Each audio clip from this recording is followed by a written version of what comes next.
Cool. Thank you everyone for joining us today. It's a beautiful day here in Toronto and Chicago apparently as well. So it's always nice to see that, the seasons aren't affected by COVID. I am Ariel Coplan, one of the co-founders of Not 9 to 5. And we are super excited to be talking today about mental health and reopening of restaurants and food and beverage industry. We don't have a date in mind as of yet, and this is really the start of a dialogue that we hope people will kind of start something with. There's been a lot of conversation around, safety procedures and what needs to be implemented in terms of distancing within establishments, but there's been very little dialogue around mental health and what we're going to need to consider in actually getting reopened. So I think that, with that said, there are definitely some implications that we really need to start the discussion around. The aim of the conversation is to have real and honest dialogue, and we might go into the different forms of mental health. If at any point during the conversation you feel uneasy in any way, please feel free to jump off. We are recording it, so you'll be able to access it later and jump back on at any point. If at any point you'd like to talk to a trained crisis counselor, in Canada you can text 686868. Text home to 686868, and in the States it's 741-741 if you text home to that. You'll also be able to access our resources, not9to5.org/resources. Yes, and I just copy and pasted those into the chat box if anybody wants to access them. I wanted to introduce myself in case anybody doesn't know. I am Hassel Aviles. I am the other co-founder of Not 9 to 5. I grew up in the industry since I was 17 years old. I'm going to date myself. That's over 20 years ago. And I love this industry. Well, I should say I have a love-hate relationship with this industry. And I got really sick of basically just like suffering in silence with my own depression and anxiety. So through multiple conversations with Ariel, we started Not 9 to 5 about 2 years ago. I'm really excited for this conversation today. I'm so happy you all have, or I should say y'all have joined us, including our American friend, Laura Green from Chicago. Like my segue there? That was good. That was pretty good. Yeah. So I think that you'll do a much better job at introducing yourself. So Laura, can you introduce yourself to our audience? Yeah, absolutely. So my name is Laura Green. I am an industry veteran as well. Got into it when I was about 16, and we're looking at almost 2 decades now. Also dating myself. I feel you on that. But yeah, so I've been in hospitality, working in hospitality for a long time. I shifted from, more the kind of hospitality that I absolutely hated, and found a lot of love in, craft bartending, and diving a little bit more into, my cat is like rubbing her face on my computer right now. So sorry. No worries. Diana, oh my God. Anyway, really found a love for the industry and like the craft cocktail realm. Got into wine, started working in high profile programs, but also found that my, my habits as a result of immersing myself within the culture were really turning into, into an issue for me, and a lot of heavy drinking, a lot of spending money, late nights, interpersonal problems were arriving in my relationships. And I decided that I wanted to get out. And after a lot of soul searching, I was really fascinated in, mental health and sort of how that larger culture was influencing my decision-making processes and stuff. So I went back to school and got my master's in mental health counseling, community and clinical mental health counseling, and I'm a licensed professional counselor now in the state of Illinois. That being said, I still do work in the industry. I joined a distributor of fine wine and spirits called Winebow because I knew that it would give me a larger voice. I encountered this kind of crossroads, if you will, that I was like, either I am a practicing therapist and try to do this work with education in the community from the outside in, or I stay in the community and do the work from the inside out. And I chose the latter. So yeah, so now I do research. I conduct research like for peer review for like academic journals and things. So I have a survey that's out right now, a very comprehensive survey around general mental health, perceived stress, burnout, and substance use. And you can find that survey at healthypoor.org/survey. Also healthypoor.org/encuesta if you know someone who speaks Spanish who would be more comfortable taking it there. But yeah, besides working for Winebow, I consult with, you know, sometimes brands, sometimes restaurants, nonprofit organizations, you know, working to help build out their educational programming or ensuring that what they are teaching or providing to their employees is safe and effective. So that's me, that's Healthy Poor, and yeah, I think I nailed it. Awesome. Yeah, no, definitely. I mean, and I think you really touched on a lot of key points there, like, you know, the state of the industry before COVID, you know, was ranked as one of the worst workplaces for mental health and addiction. That's a study done by Mental Health America in 2017. And I mean, with everything going on with everything going on with COVID, we can only anticipate it's going one way. But, you know, a lot of the problems that we were discussing, like you're saying, are deep-rooted systemic issues, and issues that, you know, there's not one solution to. It's an overall approach, and it's a lot of you know, compound issues. A lot of times some of the issues occur because there's a lack of support and support networks. It's not just a matter of like, you know, I don't like my job. It's like, okay, well, let's talk a little bit more about what that actually means and what encompasses that. Because, you know, as you're attesting to, like, it's not so much about the substance, it's about the culture around the substance as well. And so I think with these deep-rooted systemic issues, it's partly to change the dialogue around it. We did a survey last year, I guess, and 90% of people responded that they do have mental health and addiction challenges. I mean, 90% is absolutely astonishing, and it really is an epidemic. And I think for us, the big concern is that was all prior to COVID. Yeah. So, you know, now that we've acknowledged that, I think that, you know, it's really concerning to think about what the next steps are. You know, I think there's a lot of conversation around the fact that our environments in restaurants on a whole, you know, are not places that promote psychological safety and encourage psychological safety. Mm-hmm. And just to kind of define what that means for anyone who isn't quite sure, it's the ability, psychological safety is the ability to take risks and be vulnerable without fear of repercussion, feeling safe to do that. Mm-hmm. And that's such a huge part of that. Hassel, do you want to touch a little bit more on kind of how we've been affected by COVID? Oh yeah, absolutely. So thanks for that intro, Ariel. I think that sets like really good context for this conversation. Because although we're talking about reopening and mental health, I think it's important to reevaluate like where we were before this, because, you know, we are in a crisis and that brings danger, but it also brings opportunity. And so I think for us, this conversation is also meant, you know, just to really set it straight, like we don't have all the answers.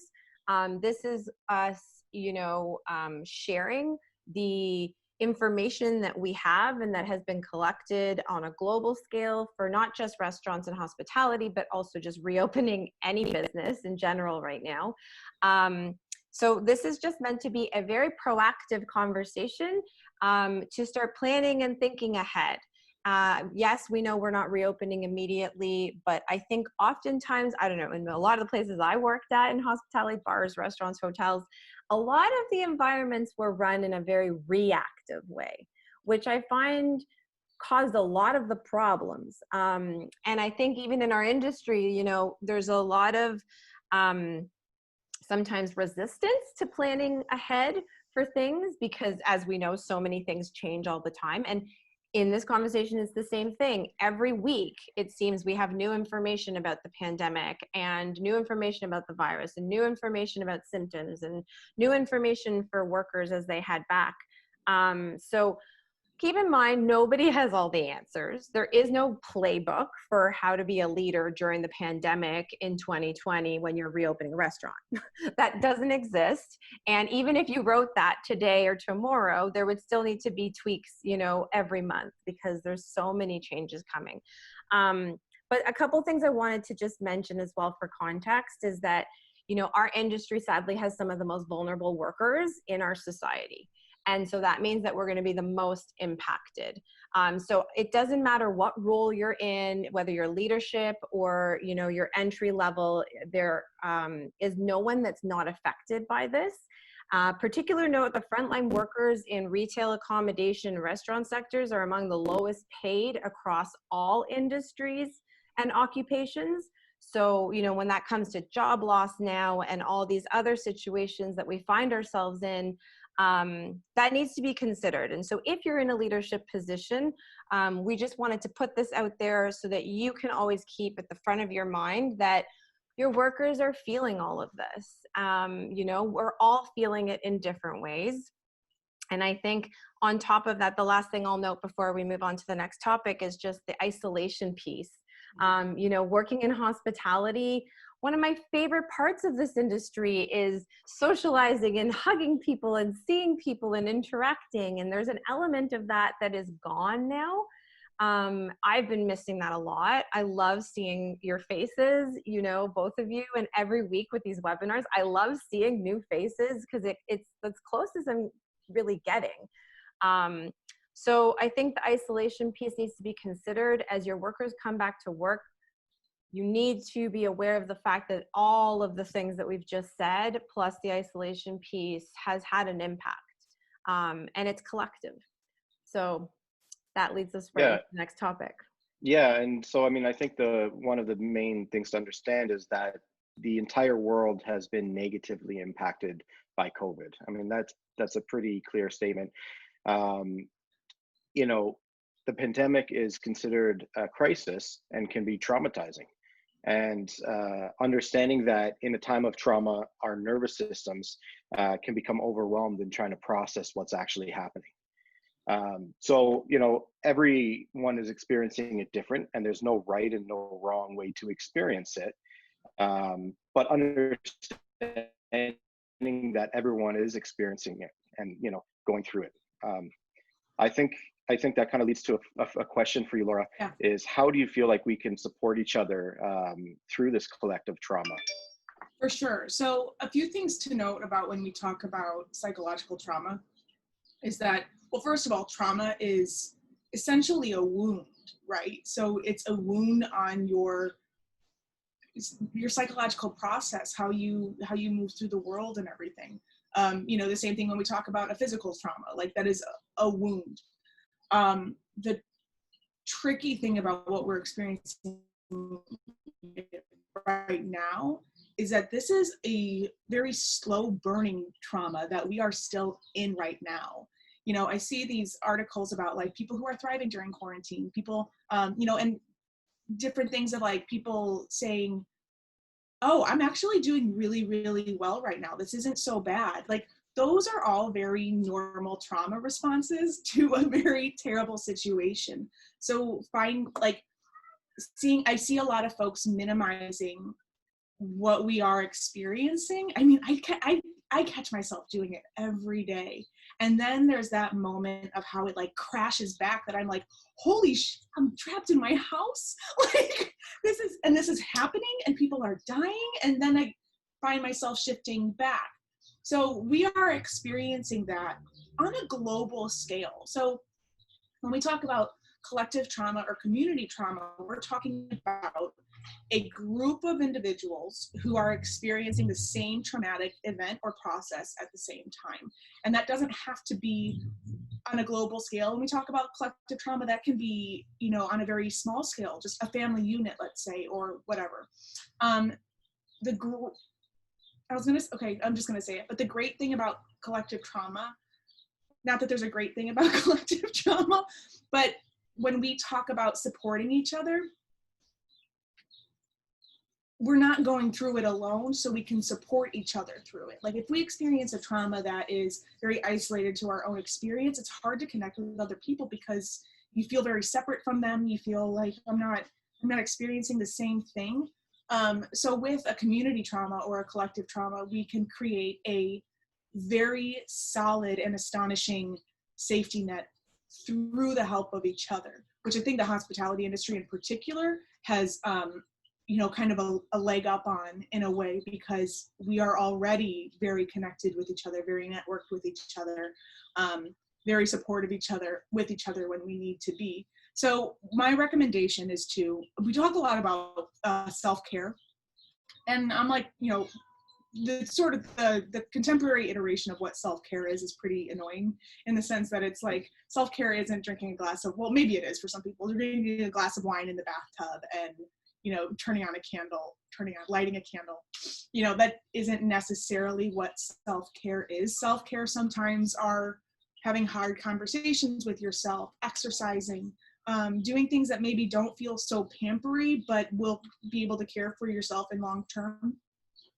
Again, the trouble with self-care, though, is that you are kind of living in an isolated bubble when you're caring for yourself through whatever traumatic experience that you're experiencing, right? So my recommendation is to employ what's called community care. And that means reaching out to other people, not necessarily asking, do you need anything, but offering something very specific of like, I'm going to bring you some, like my friend brought me some grits and collard greens, I'm from Chicago. I'm not Southern, but you know what I mean?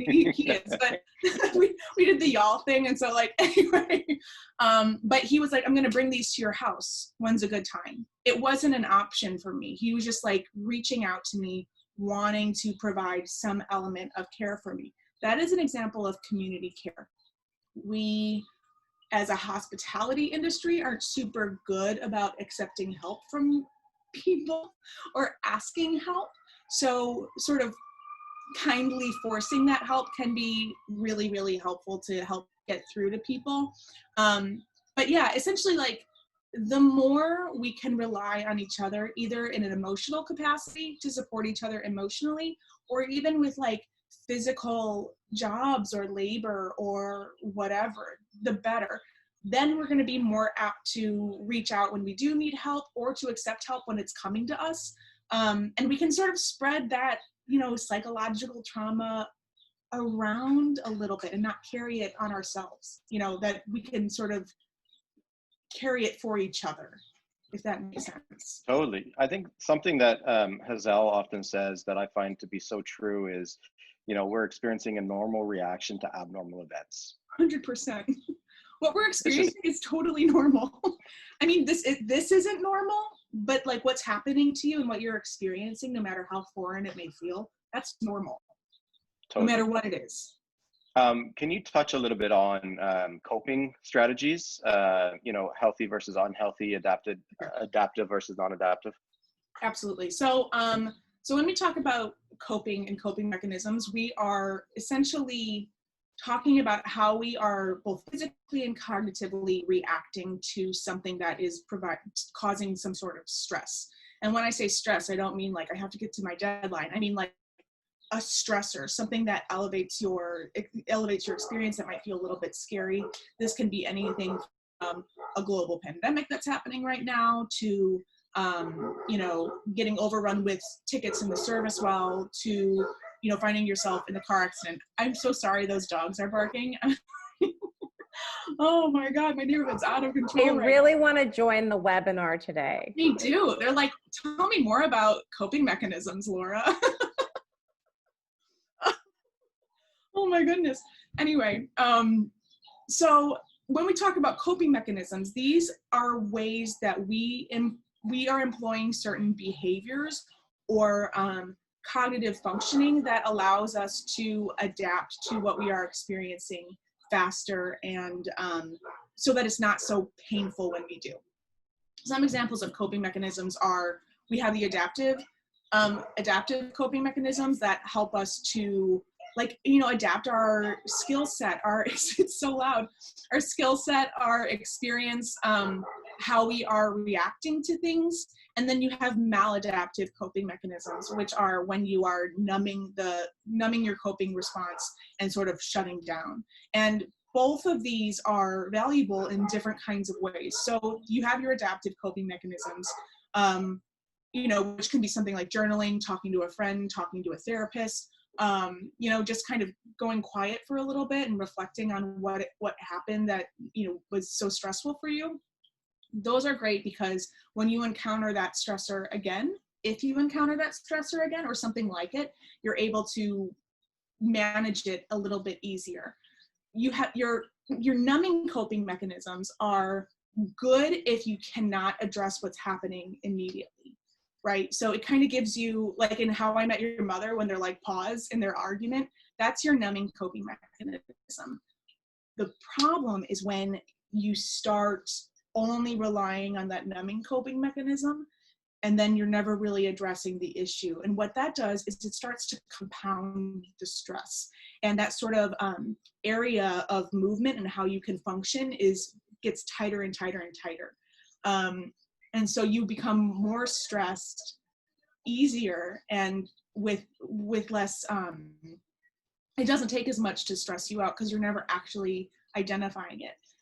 Numbing coping mechanisms can be really problematic because usually in hospitality, it's stuff like overworking ourselves and substance use issues. Can I just add one thing here, or one question? Please. So would it be accurate to say that once we are getting into more places reopening, and I'm not talking about like right now there's a lot of delivery and takeout open. I'm not talking about that. I'm talking about particularly spaces that will at some point in the near future or far future, who knows, be actually operating with multiple people and wearing PPE and like all these things happening. Would it be accurate to say that as everyone comes back to work, that we are all coming in back to work with variety of different coping mechanisms that we're just now, like maybe we never even had these pre-pandemic, but now we do? Well, I think that a lot of people, since we've had this quiet time in our homes, it's allowed people to really reflect on how they were operating in their lives. I think for some folks, the volume has been turned up on that. And, you know, if you're dealing with coping mechanisms that are a little bit less healthy or more maladaptive, I start to get concerned, because then they're going to come back into work with a high stress, predisposed to a really high level of stress. And that's going to be really challenging to navigate from a managerial and from a micro community standpoint within your staff. But other people might be coming back. Like, I see a lot of folks who are like, I haven't touched alcohol since this started. And I'm like, wow, that's amazing. You know, and if sobriety is something that does really well for you, and that's a safe thing, and you've encountered it, or you've gone about it in a safe way, you know, that's really, really great. And yeah, I think that's really, really great. I was just pointing my finger because I've actually heard the opposite.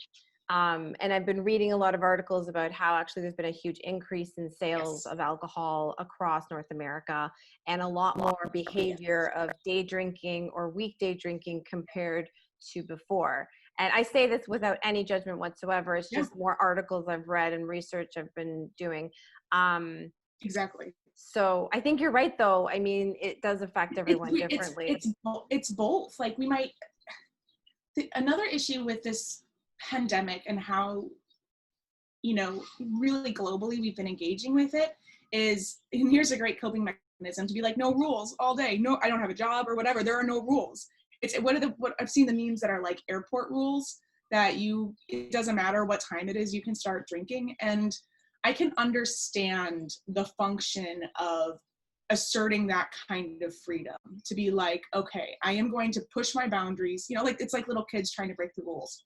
You know, I'm going to push all of these boundaries. I'm going to try all of these new things. What is it going to be like to be drunk at 10 a.m.? It's when that behavior continues and becomes habitual to the point that it's challenging to break away from that coping mechanism or that behavior, that you've trained yourself essentially to not be able to cope with the boredom of being at home. you know, and Right. that really does concern me. But you're absolutely right. Overall, like, drinking is up. Like, I work for a liquor distributor. Yeah. Drinking is up. Yeah, exactly. I just realized too, I forgot to mention, I have a poll I'm going to put out, and it's just asking the attendees how you feel about reopening. So anyone that's listening, feel free to answer. You don't have to, but if you would like to, how do you feel about reopening? And you can pick one of the answers that are there or skip it. I just wanted to get a pulse check kind of on, you know, are we eager to go back, or are we kind of like, fuck that, I'm cool living quarantine life for a bit longer, or I'm not ready? Anyways, wanted to put that out there. That's a great poll. Yeah. I think actually, Hazel, just on that note too, I mean, this is a funny time to mention it, but please, if you have any questions, feel free to put questions up in the chat as well. We'll try to get to them before the end of the session, and just keep it going. Yeah, absolutely. Anytime, jump in if you've got any questions. I think to your point of what we were just talking about with the coping mechanisms and carrying those coping mechanisms into the next step of reopening, it is important to take, if people haven't been taking stock about how they've been coping through this time, to prepare themselves to make another shift. I know that for me, it was very strange to have to completely change my schedule and my structure and how I've structured my day. And now that we're moving, you know, even in maybe a little bit more into the future, depending on where we are, moving into that next step, that's going to take another restructuring, which is like moving apartments or homes. Like that's a really hard thing to cope with. So preparing ourselves emotionally to go into this next phase is very, very important. And if you're a leader, even just having that constant communication with your teams, being like, this is going to happen, might be 2 weeks, might be 3 weeks, but start mentally preparing yourself about what you need, and what you need to in order to be safe and feel safe as we move forward. So.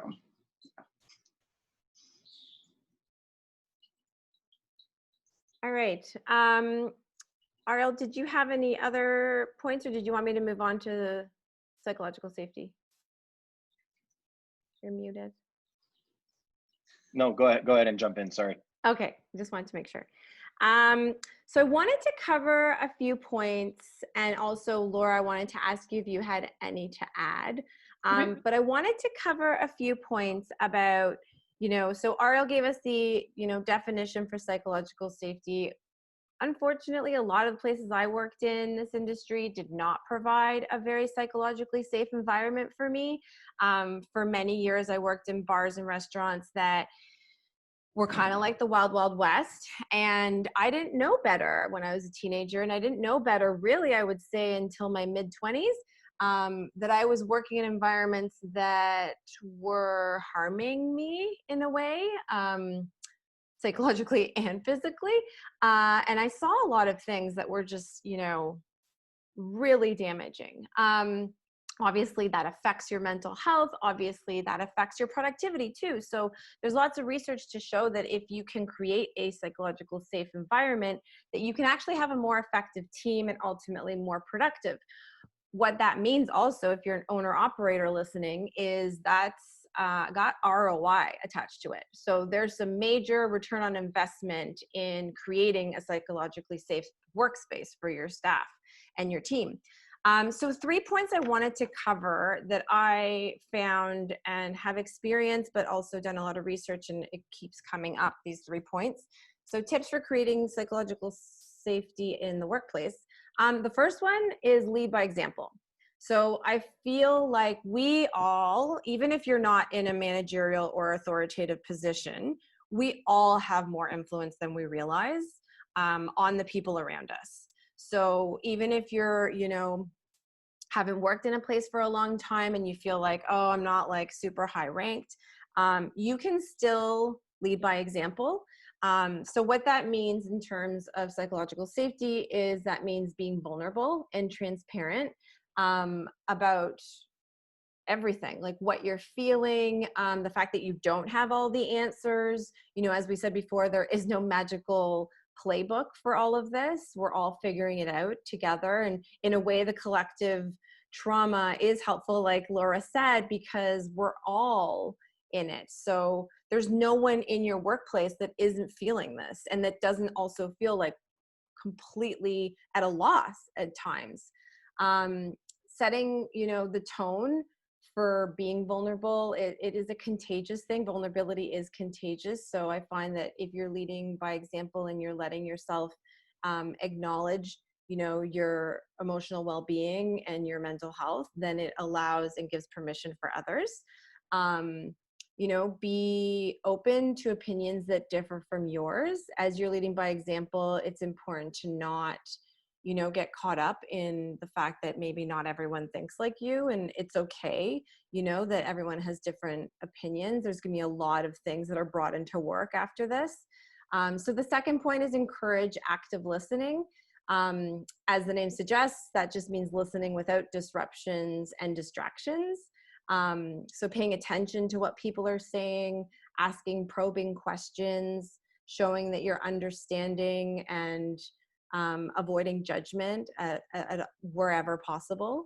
And the third point is to commit to a safe environment. So really make a commitment as a leader or an owner operator, or even just as an employee, you know, trying to make it so that everyone is on the same page about that.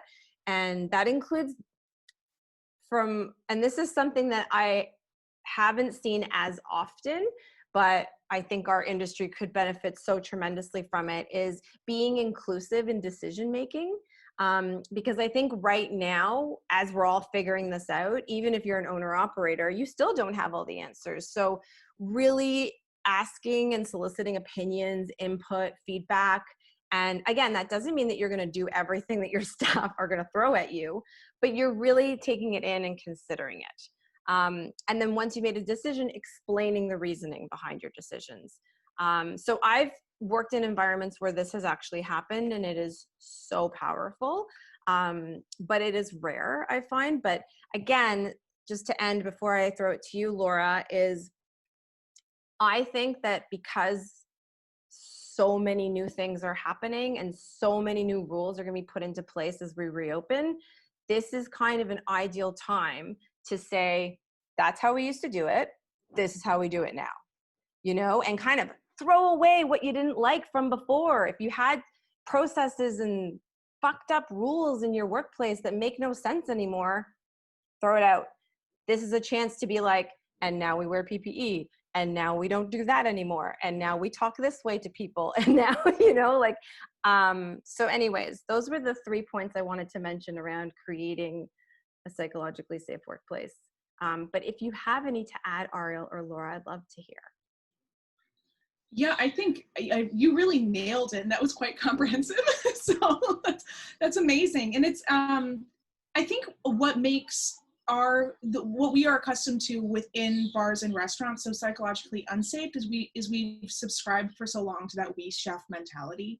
Like whatever chef says, whatever the boss says. We also don't really have, you know, training modules or programs for managers, right? So usually, like, I became a manager because I wrote great cocktail programs, not because I was necessarily a good leader or a trained leader.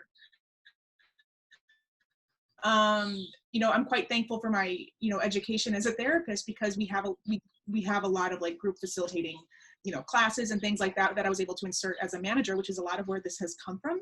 And of course, like workplace psychology, reading and all of that. But we don't really have structures of training our managers, and our selection of managers isn't always based and rooted within a productive leadership model. But what that means is we can be very nimble when we do go into a management position to be like, okay, I'm a manager now. I have some work to do to figure out how I can best manage my teams. And being vulnerable of like, I'm figuring this out, that is your first step towards like a psychologically safe environment. Being like, in my first management position, or I don't know how to manage with what's happening right now, and I am just going to throw that out to everybody, that we are going to navigate this together. That is a tremendously psychologically safe statement that I encourage all of you to employ in some way. But yeah, psychological safety, there's a great book called The Fearless Organization that is generally a pretty quick read. Psychological safety is rooted, it came from, hospitals and sort of safety procedures within hospitals. But if you think of the structure of hospitals and the structures of restaurants, there are parallel lines with doctor, chef, and nurses, bar, so you can see how these things are very in line with each other within the power dynamic as well. So I would definitely recommend that read. It's pretty easy and it'll make a convert out of anybody, to be honest. Yeah, that's what I got. Yeah, I think that's so great. I mean, I think to expand more, like understanding that everybody's coming back, assume that everyone coming back is going to be in a state of vulnerability and in a state where they're not okay. And I think it's a lot safer to assume that people aren't okay than to assume that they are okay, for sure. And I think that understanding, with that said, it's okay not to be okay. I don't think it's fair, to put pressure on people to perform the same way without doing the due diligence and, understanding that might take some time. So, I mean, it's a process. It's not like one easy answer. But I think the other aspect that we often talk about is, being ready for it. Restaurants have first aid kits in every single restaurant. I mean, why are there, zero, like very few or none supports for mental health? I mean, I think that we really need to take time to consider what we can do. And I think for me, a lot of that means, admitting that maybe you don't have the best resources and you don't have the best infrastructure to promote this. And so naturally, in R&D and, if you're not good at something, we take the initiative to learn it. And so I think that's a real point for me is, have that honest conversation with yourself and admit to yourself that, hey, you know what, maybe we should invest a little bit more energy into this. It doesn't even need to be money, but energy into thinking about this. Yeah, I wanted to add one thing, and I think the reason why it's so important to be adding psychological safety to all of these conversations and mental health to all of these conversations is not just because obviously we're all coming to work with heightened anxiety and there's so much uncertainty and all of that. But to be honest, like from everything that you read about starting a new habit, creating new habits, like if you read a lot about that, there are so many missteps that happen in that journey of creating new habits and making change in your life. And it's going to be really hard and confusing for people to be in a space that feels familiar because you've worked there for 3 years or you've worked there for 3 months or whatever it is. But now all of a sudden, like everything else within it is different. And it kind of causes like a problem in your brain because it kind of short circuits a little bit of like, it's familiar, it's not familiar, it's familiar, it's not familiar. And like, I used to do it this way, but now I have to do it this way. And I have read so much about this and in understanding like, oh my goodness, there's going to be so many missteps. There's going to be so many mistakes that people make. And there's going to be so many fuck ups in terms of like, oh, I forgot to put my mask on right away, or, oh, I forgot to like wear the right thing, or, oh, I forgot I wasn't supposed to touch that. And now I touched it. And there's like so much shame or like embarrassment, I feel like sometimes when you make those kinds of mistakes. And so it kind of got me thinking on this whole like psychological safety tip of like, yeah. And then what happens if now you're working in an environment where it's not safe to make those kinds of mistakes and to feel that kind of shame? Over like such a natural thing that's going to happen. So yeah, I think that was one thing I really wanted to mention as well. And the other thing is that with all the changes, like I can't even begin to imagine even just how many changes there is every month since this started. I think back to March and then April, May, like there's been so many changes. And I think that that's going to just keep happening. And so my fear for our industry as well is like in thinking of reopening is so many of the different ideas that I'm seeing from around the world of like different things that you're maybe going to be suggested to purchase. Like you know, those like plastic separators and stuff like that. And like, I have this fear for our industry and for small businesses and entrepreneurs, restaurateurs, that you're going to invest and then like 2 months later, we're not going to be using those anymore, or something like that. You know, like thousands of dollars might be spent on certain things that then in 3 months are no longer going to be in use. And that adds so much stress, I think, to an environment. Did you want to add anything to that, Laura? Yeah, especially Diana. Oh my God, my cat, my house is so chaotic right now. But I know that it's, as we have conversations about reopening here in the States, I know that a lot of business owners are concerned. Like, for example, they're pushing here a lot of patio, you know, opening on the patio. They're talking about closing down streets and moving tables outside and everything. And that's all well and good, except that means that business owners who have been closed for 2 months need now to buy a bunch of new furniture. They have to get a permit for that. You know, they have to figure out that kind of staffing. And, you know, logistically, it's like, is it worthwhile to invest that kind of money right now in that? And so then there's that further heightened like fear and anxiety of like, are we making the right decisions? And your point about like the plastic pieces, that is something I think about all the time, of what a huge investment that's going to be for a lot of restaurants. But operating at 50% capacity, then is it actually realistic? And then on top of that, if all of the resources are going towards that, how can we best support individuals too? Because there's only a finite amount of like, you know, energy and funds to like really address all of these things comprehensively. And I get really nervous about that. And I do not envy bar owners in that respect, and restaurant owners right now. How do you choose, you know, how do you spread that?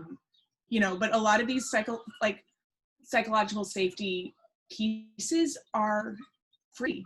You know, they cost nothing and can be effective in a 20-minute post shift or an effective 20-minute pre-shift. So yeah. Yeah, I mean, I think that's one of the things that we hear often is like, oh, well, margins are so slim, and you know, this industry. And quite frankly, it's like, I get it. I own a restaurant. Like, I understand that. But again, like you said, it's not about spending money on it. You know, it's not like the tech sector where we're trying to bring in chiropractors to, you know, or ping pong tables to the staff room or whatever it might be. You know, I think there's an understanding that a lot of the elements are really, you know, aside from that. One of the things that we've heard kind of throughout this process, and you know, with people having shifted now into takeout and slightly different business models, is people talking about how their roles have changed and how they're falling out of love with the industry because of the fact that all of these things that they love aren't really applicable right now. I mean, I wonder if you have any kind of practical advice or thoughts around around that, trying to maintain. I mean, it is a passion-driven industry, and you know, you really do need to love it to have the longevity, because it is a very difficult industry. So, I mean, it's a trying time right now. My recommendation for that, it would be to take a little time for yourself and maybe just jot down all the things that you love about your work and what you might miss about it, and you can do this on your own, or you can like even process this just with a friend. Like, give them a call, like someone who is maybe has like a parallel role to what you do, and be like, okay, so these are the things that I love about my job. I love that I'm able to be creative.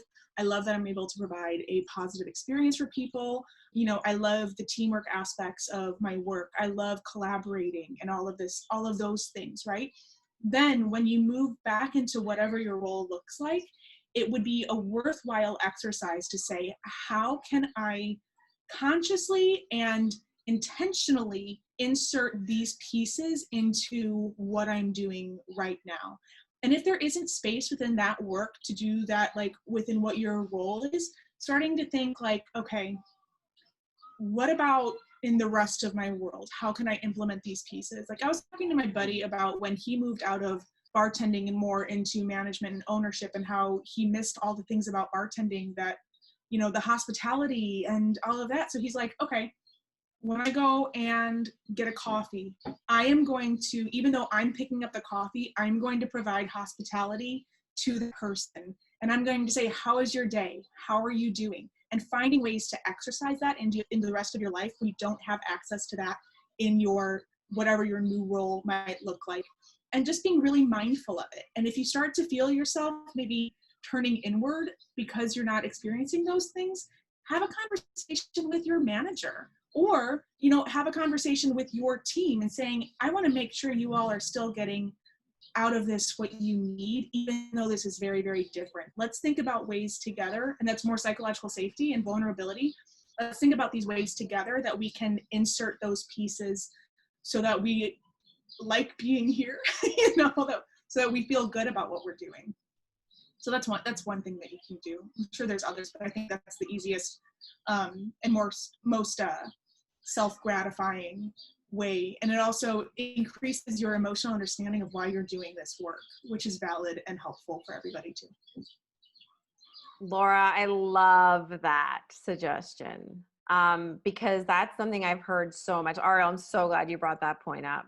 It's something I've heard so many times by so many people is that, yeah, if I go back to work, you know, my job's going to look completely different. So all these things that I used to love about it are now literally non-existent. So what do I do? And so I love the question. I love the answer. That was awesome. I'm going to end the poll so that everyone can see the responses. So the winning answer was eager and anxious to the question of how do you feel about reopening? I'm going to share the results. Can you guys see that?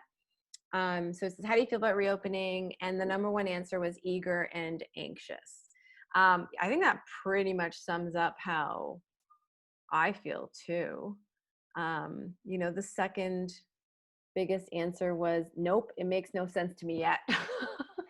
Which I've honestly heard a lot about too, is, you know, especially with spikes of numbers still happening and so much talk about second wave and, you know, all that kind of stuff. That really makes sense to me that that is how people are feeling. Thank you everybody for answering the poll. Do these results, can Ariel and Laura, can you see them? Yeah, you can. Yeah, definitely. Do these results surprise you guys? No, I mean, for me personally, I feel that exact way. Like, I feel like my number one would be there, my number two would be there. So it really makes sense to me. And I find it fascinating that no one answered can't come soon enough. Like, you know, and that's because these are, I'm assuming that everybody who is watching this is an industry person. I don't think we have any like non-industry folk tuning in wondering, you know, so that also goes to show that power dynamic that's going to be really challenging with the guest when they come back, because I think the guests are anxious for us to reopen, but we're not. So there's going to be a little bit of a power differential happening there, in a power differential that was already pretty challenging and stressed to begin with. So be mindful of that too. You know, the people coming in without masks, like we're already seeing that a lot, especially in more of like the southern states that are a little bit more eager to reopen and get back to whatever they think normal is going to be. You know, yeah, so I mean, being mindful of that too. I think that's such a great point. Is like, what is normal? And, you know, yeah, really, like, things have changed. Things are going to change. And I heard a really great analogy of, you know, security at airports prior to 9/11 versus after. You know, things within our industry will change, and, you know, we'll have to react accordingly. And I think, you know, managing a team, understanding that there is that, you know, type of anxiety associated with it, and creating boundaries that allow for, you know, like we're discussing, a psychologically safe environment. I'll throw in too about that, because I probably should have said this earlier. But what happens with collective trauma too is it results in a cultural shift of some kind. And you can't really have a collective trauma without some sort of shift. And, you know, in some circumstances, that shift might be a really troubling shift for people, maybe who aren't addressing the trauma, or whatever, but it results in some kind of shift. So, with 9/11 and TSA and all of that was a cultural shift that was a result of that. And we're going to see something, not similar, but we are going to see a shift. And it's a matter of looking to the leaders of our industry and our communities and our bars and restaurants to ensure that shift is a shift in a direction that allows people to thrive, and not, pushes people down even more. So I just wanted to throw that in there too. I think that's such a great point. I mean, one of the concerns that I've heard from people is discussing around the fact that the last 5 years have very much been a workers' market, based on the fact that there's this huge employee shortage. And, with this shift of places, the impending, closing of certain places, it will shift into an actual employer's market, meaning they'll be able to treat employees however they want. And I think, to your point, I think it takes us leading the way to actually say, well, that's not the point of what this conversation is. The point is that we need to be better as an industry, and we need to evolve.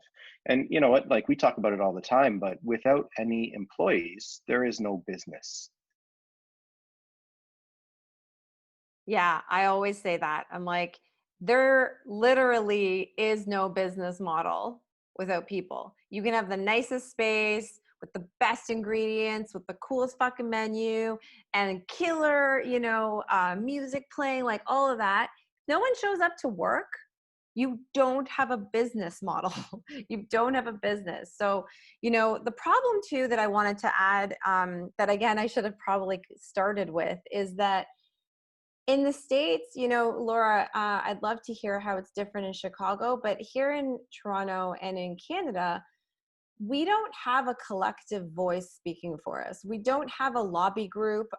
There is the UFCW, there is Restaurants Canada, but they really hold a certain segment of the population and a certain section of the kinds of businesses that they represent. And the problem with that is that there's so many of us. It's like, I heard David Chang talk about this on a podcast recently on like the too small to fail hashtag, of like, there's so many small businesses. We're all so interconnected, and there's hundreds and thousands and millions of workers, but we're not all protected or organized by one body or by one organization. And so the problem with that is that, like, yeah, there's like little organizations like us, like Not 9 to 5, hosting these webinars, putting this out there. And that's amazing. And that's also a huge problem at the same time, because there's no one person being like, okay, guys, here's like how we're going to handle it. And even the big organizations, sorry, I'm going to end on this and then you can take it, Laura. But I wanted to say that here in Canada, all the kits I've seen and the PDFs and the resources, actually even the James Beard Foundation one that I read that came out, none of them spoke about mental health or psychological safety. So it was only about physical safety. It was only about like sanitation and spaces and physical, organizational, operational procedures, but nothing about the actual mental and emotional well-being of the staff. Yeah. Yeah. That's, yeah. Yeah. So it's still a thing, right? It's still a big fucking problem. And it's such a big problem. And I get so frustrated because, that's one of the reasons why I put out this survey, is because I wanted an opportunity to present peer-reviewed data that showed that that the mental health issues within the hospitality industry are a public health issue. Like, yes. The amount, even just the preliminary findings that I have, this is a public health issue, and this is a high-risk community. And I think there's a twofold problem as to, going back to the governing body, we have, I don't quite know how it is in Canada or Toronto, but like, we do have our labor unions, and I was a union bartender for about 4 years, but I worked in a hotel. And that isn't something, and it wasn't really, to be totally honest, it was a very ineffective union that didn't have, bartenders or restaurant folk in mind. It was more for housekeeping. And we were sort of this group that was attached to it and they kind of didn't want us anyway, to be honest. But there isn't a governing body that touches, all of the other pieces. The U.S. Bartenders Guild does not achieve that at all. I'm going to get myself in trouble, but there's a lot of potential in something like the United States Bartenders Guild that they don't really take advantage of. And I think that's more knowledge and resource and, education around, what it would take to lobby and to advocate for labor laws passed or whatever that looks like. But then in terms of, the focus on physical health and the completely neglect of even talking about emotional well-being or mental health, that's a twofold piece. One, our industry is not equipped to have those conversations because they're so unpracticed to have those conversations. Also, I'm going to get myself in trouble again, but our industry does not, in the short term, like that reactionary piece that you talk about, they don't benefit from having conversations about mental health because it means that the culture has to change. And people, when we change our habits, kind of coming back to what we were talking about maybe a half hour ago, when we change our habits, when we change our structures that we're reliant on, that is inherently traumatic as well. So shifting focus towards a culture that prioritizes mental safety is a hard thing to do because people have to give up certain things that maybe owners were making money off of for a while, of making people feel like they are disposable or, just do what I say. That is a hard thing to uproot. I would love to see it uprooted, but I also understand that behavioral and cultural changes like that are very, very challenging. But also from the mental health side of things, like where my other foot is in like psychological study and, the mental health understanding of what happens within this industry, it is also very neglected. There aren't a lot, like when we find studies like your 2017 study, I was like, oh my God, there's a study around this because there isn't a lot. And when there is, it's usually coming from hospitality schools focusing on hotels, not these mom and pop small single ownership stores, which is what I'm trying to do. But it's still, since there isn't data already to actively support it and there isn't that foundation to build off of, it's up to us to build that foundation and then we can start seeing changes from both sides. That's my soapbox. I love it. It's a problem.